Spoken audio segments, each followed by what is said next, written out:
Warriors Fastbreak on HBC TV 25 is brought to you by Jefferson Pub Grill. Meet me at the levee for fabulous food and drinks at Jefferson Pub Grill. Come check out their great nightly specials and limited time offer menu. Jefferson Pub Grill.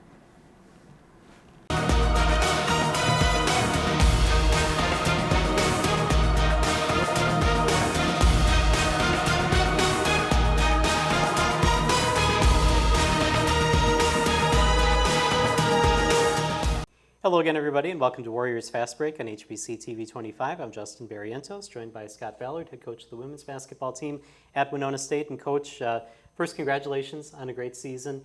I know that you and I didn't want to sit and talk this soon after last week's show.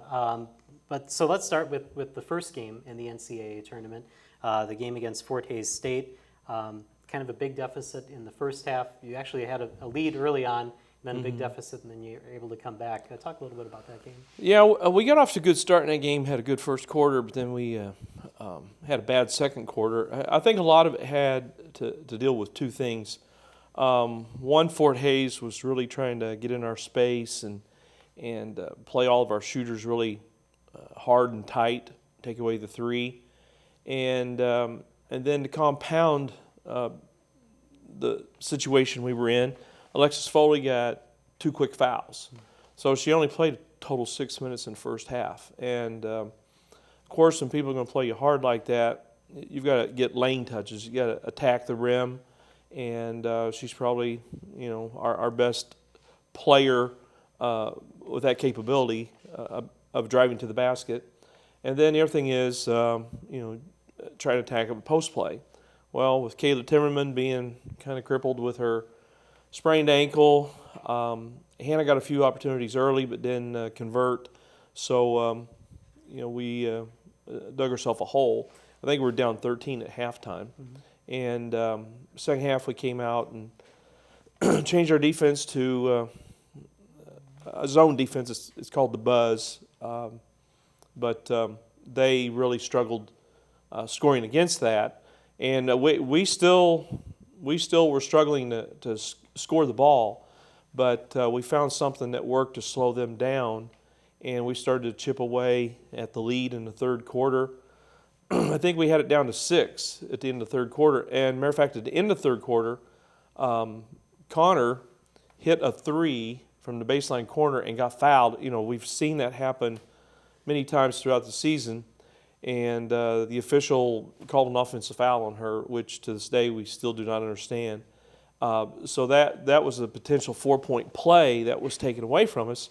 So we were still down 6. And then at the start of the fourth quarter, they hit a 3 and scored a 2, and we were down 11 with 8 minutes to go. And they went nearly 8 minutes without scoring, and we took our first lead since the first quarter with about, 2 minutes and some change left in the game. And, they kind of panicked a little bit, took some bad shots and didn't hit them, and then we got the ball and they had to foul us, and we made our free throws and finished a really hard-fought game. I want to get back to the Connor Nagel foul for a minute. I don't want to get you in trouble with the officials or anything, but I heard you talk about it in the press conference afterwards, and even watching the replays of the team that was going to play after you, watching their reaction to the foul and wondering what happened there. I know you talked to the officials after that. Can you tell us at all what the officials maybe told you and why they called the foul? Well, the official that made the call, in his mind, he thought that Connor, his explanation to me was that Connor pulled the other girl to the floor, which when you watch it on video, the only person on the floor is Connor. Right. Matter of fact, their player tried to hold Connor up from crashing to the floor. So it was, a judgment call, and, I'm just glad that it didn't determine the outcome of the game. But, when you have the human element involved, sometimes things aren't going to, go your way. And so, we honestly, I think that play and that call probably got us fired up and more determined than at any point during that game, because we felt like something was taken away from us that we deserved, and so I think it actually helped motivate and inspire us in the fourth quarter. I know you talked about the fact that you changed your defense in the second half of the game. You went to like a 2-1-2. Yeah. When did you kind of make that? I know you didn't implement it to the second half. But when did you kind of make that decision that, well, we're going to change our defense now? Well, at halftime, Yeah. That's the first time this year we've been down double digits in the second half. And so it's something that we've always had in our back pocket as far as part of a game plan, but we've never been forced to use it. But defensively, they made us uncomfortable in offense the first half, and then when we changed our defense in the second half, we made them uncomfortable. And they did not know how to attack it. They didn't turn it over a lot, but they took some bad shots. And I've always said a bad shot's the same thing as a turnover because it's usually one and done, and then we had some opportunities to get in transition. Okay. So then after that game, then you move on to play Emporia State, which was the #1 seed in your section of the tournament. Talk about that game. Did you feel that you beat yourselves, or were they the better team that night? Excuse me. No, I didn't feel like we beat ourselves. When you beat yourself, usually you're referring to not taking care of the basketball, not making your free throws. We had a poor shooting game from the perimeter, and it happens sometimes. But part of it could be their defense, trying to take away the three and try to force us to, put the ball on the floor and get in the lane or use our post play more. But, Connor and Alexis both really did a good job of attacking the rim. We were 15 of 15 at the line. But the first quarter, we missed some shots. We missed some good looks. And, to start the game, Foe hits a three, first possession, start the game, and you're thinking, all right, here we go. But Emporia did a good job of getting back in transition defense. I would have to say that, at halftime we're down 4, but we felt like we had the momentum because we were down 13 at one time in the first half, and we defended really well. Yeah, they ended up hitting 10 threes, but they had 14 the night before. We did a super job on their point guard, who was their leading scorer. It was 4 or 18 from the field. She could not get dribble penetration in the lane. She couldn't hit the outside shot. In the first quarter, I think they hit 4 threes, and 2 of them were just, 2 of them happened because our post people were late getting out on a shooter. We did a lot of switching in that game, and we were a little bit late getting out. And I've said since that game ended that if they'd have made 1 less 3, or if we made 1 more 3, we probably win that game. But it happens. We left everything out on the floor. We weren't 100% healthy, but we gave 100% with everything that we had. And we didn't play poorly. We just had a bad shooting game from the perimeter. But we did a really good job late in that game. I think we're down 10 with like 3:11 to go in the game against a great team.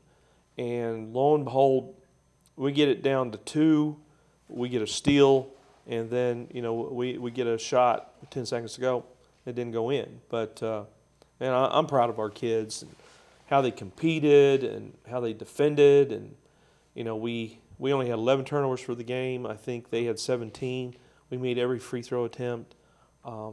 We did a lot of really good things. But Emporia's a really good team. That region, Arkansas Tech's coach has been Elite 8 3 times in 9 years. And he said after he lost his second round game, he said our region is tougher than any Elite 8 that he had been a part of. And if you look, there were 6 teams ranked in the top 18 in the country, all in the same region. Then you got Sioux Falls and Northern State who were receiving votes. So whoever wins our region, Pitt State and Emporia play tonight at 7, and whoever wins that game is going to have a great opportunity to do some damage at the Final Four. Well, you have just about a minute left, but not only was it a tough region, but you're pretty evenly matched because Northern, the bottom seed, almost came up with the upset over Emporia in the game after yours. Well, it's when you get to that level, every team is good enough to win it. It just comes down to, who's hot, who plays their best game, plays their best that week, who gets the breaks, who's healthy, all that kind of stuff. Because most of those games were close. The only one that wasn't was the Sioux Falls game. But I'm proud of our kids and had a blast. It was a great journey with them, and not just because we won 30 games, but just the kind of people that we have and the leadership with our seniors and the team chemistry. It just made it fun for all of us. All right, we're going to take a break on Warriors Fast Break. We'll talk a little bit more about that when Connor Nagel joins us in the next segment right after this. Warriors Fast Break on HBC TV 25 is brought to you by Jefferson Pub Grill. Meet me at the levee for fabulous food and drinks at Jefferson Pub Grill. Come check out their great nightly specials and limited time offer menu. Jefferson Pub Grill. Get an inside look at the Winona State basketball program with Warriors Fast Break on TV 25, brought to you by Jefferson Pub Grill. Host Justin Barrientos sits down with the Warriors head coaches each week to break down last week's game and to look ahead at WSU's next opponent, as well as chat with Winona State players. Tune in at 4:30 p.m. on Thursdays, 6 p.m. on Fridays, 7 a.m. on Saturdays, and before every Warrior home game for Warriors Fast Break on HBC, brought to you by Jefferson Pub Grill. Go beyond entertainment with HBC GigaWorld and get the broadband experience. Video chat without buffering. Stream your favorite shows and movies with TV to go. Dominate your online games and more with gigabit internet speeds. Watch over 300 video channels, including high definition, sports, HBO, Cinemax Stars Plus, Encore Showtime, and more. Call friends and family with reliable, crystal clear, unlimited local and domestic long distance phone service. Experience broadband the way it's meant to be with HBC GigaWorld. Visit hbci.com to get started today. Hi, I'm Dan Picarino with HBC. Our goal has always been to offer the very best TV experience and value possible. Customers often ask, why do we have to pay for a bunch of channels we don't even watch? It's kind of like this. Imagine going into a convenience store and wanting to buy a bag of chips. But to get those chips, you're required to also purchase a candy bar, a slice of pizza, a sandwich, and a pack of gum. That's how one channel you want becomes 4, 5, or even more channels in your lineup. Today, there are 6 multi-billion-dollar corporations that control 90% of the existing networks and programming. We feel strongly that these corporations should not be allowed to double or triple their rates from year to year. There are times that HBC must challenge these media companies to keep their rates reasonable. We hope you will join us in this fight. Please visit tvonmyside.com/HBC to learn more. And thank you for choosing HBC. And welcome back to Warriors Fast Break, brought to you by Jefferson Pub Grill. Thanks for joining us here. And Connor Nagel, thank you for joining us one more time here on the show. Wish we were under better circumstances, but we'll kind of take a look back not only at those games, but a little bit at your career too. Let's talk about the tournament though. Tell us about the emotions running after the Emporia State game. After the final buzzer went off, it was pretty sad. No one, it's going to come to an end, but when it does come to an end, it still doesn't make it any easier. And I wish there wasn't an end, but at that point, we know we gave it our all, so it kind of softens the blow.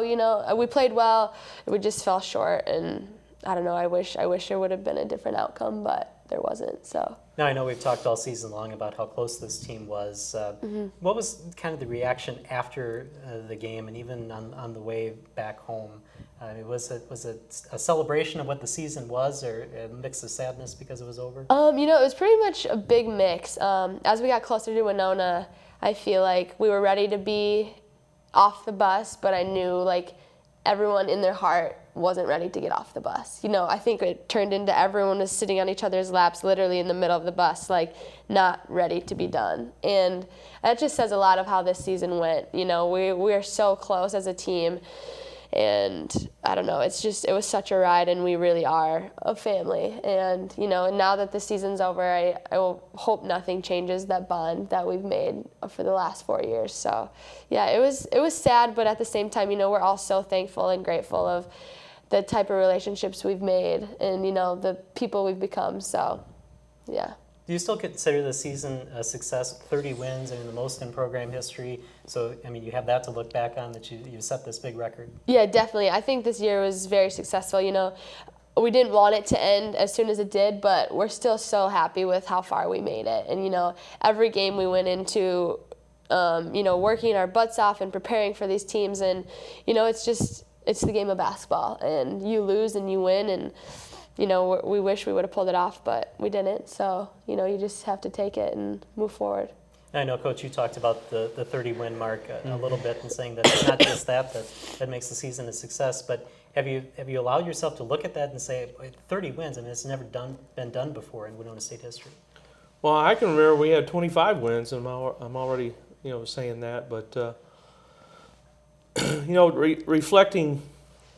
reflecting back on the season and the other night, first of all, I would say that it's much easier and quicker to get over a loss than it is about the finality of not getting to coach those four seniors again. Mm-hmm. That it was so much fun watching them compete and be leaders and competitors and great role models for the underclassmen, that even though those four people won't get to put on a uniform and compete for us or with us again, their legacy with regards to how to do things the right way and be a great teammate, that's rubbed off on all the underclassmen, and that'll continue for years and years to come down the road.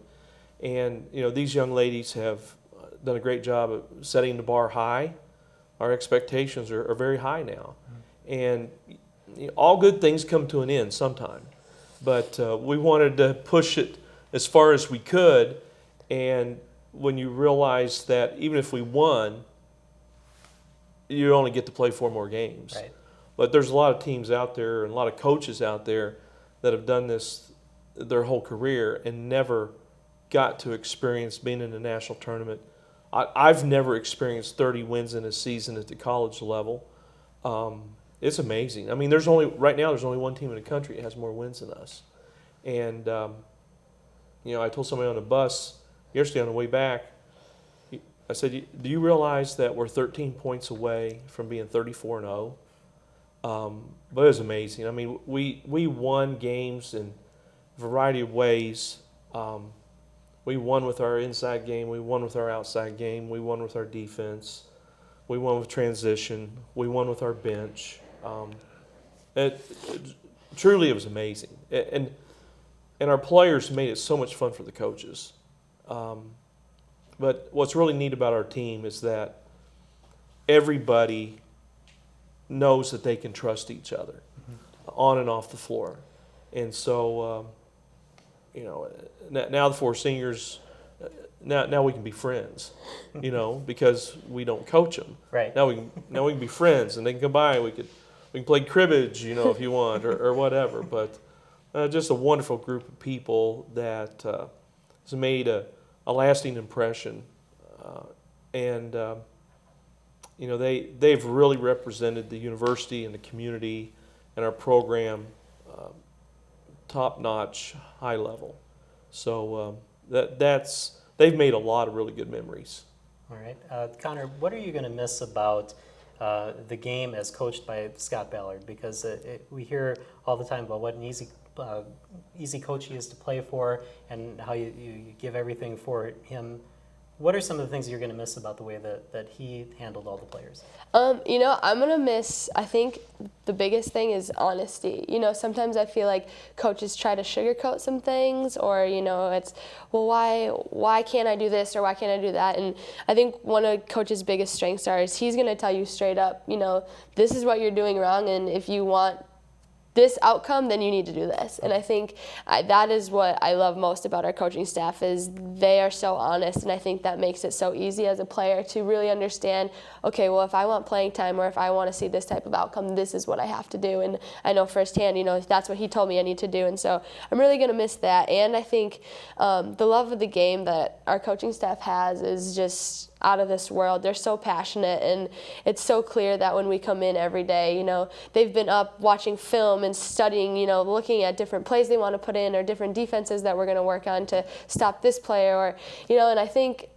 a type of like passionate coaching staff like that is really hard to come by, and I was just so lucky to be a part of it for the last 5 years. All right, I need to ask, I don't know if I've asked you this yet this year, but what's next for you? Movement science, I believe, is your major. What do you plan to do with that, and what's the next step for you? You know, right now that basketball's over, I'm not ready to be done. So I don't know if I'm going to have to look into coaching or going to GA somewhere. I have to keep basketball in my life somehow. So right now, I really don't know. I'm kind of shaking in my boots a little because I don't want to go on to my next step. I need basketball somewhere. So I think I need to do some soul searching and figure it out. But I do want to maybe someday be in the health field, go to PA school. But right now, I don't know. Academically, are you on track to graduate this year? Yep. Yeah. I'll graduate in May for sure. So, Okay. Yep. All right, now before we run out of time, I do have to ask kind of one crazy question. I saw that there was one of the promos for one of the games was a picture of you and a couple of your teammates recreating the painting of Creation of Adam by Michelangelo. How did that come about? Honestly, I don't really know.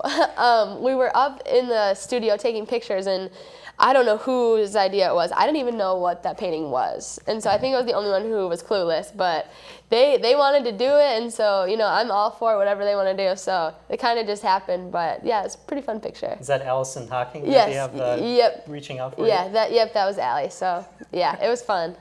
What was your reaction to seeing? I don't know if you have. I don't know what you're talking about. Oh, okay. It was one I'm of curious the now. it was one of the games. We'll show it on the show here, but I think it was a Minnesota State Mankato game that they promoted on Twitter, and they put a picture out, and it was of Connor sitting down, pointing out just like the painting, the creation of Adam. So very interesting. Anything that last question here? Anything that you didn't do during your career that maybe you wish that you would have? That's a very hard question to ask. Yeah, hard question.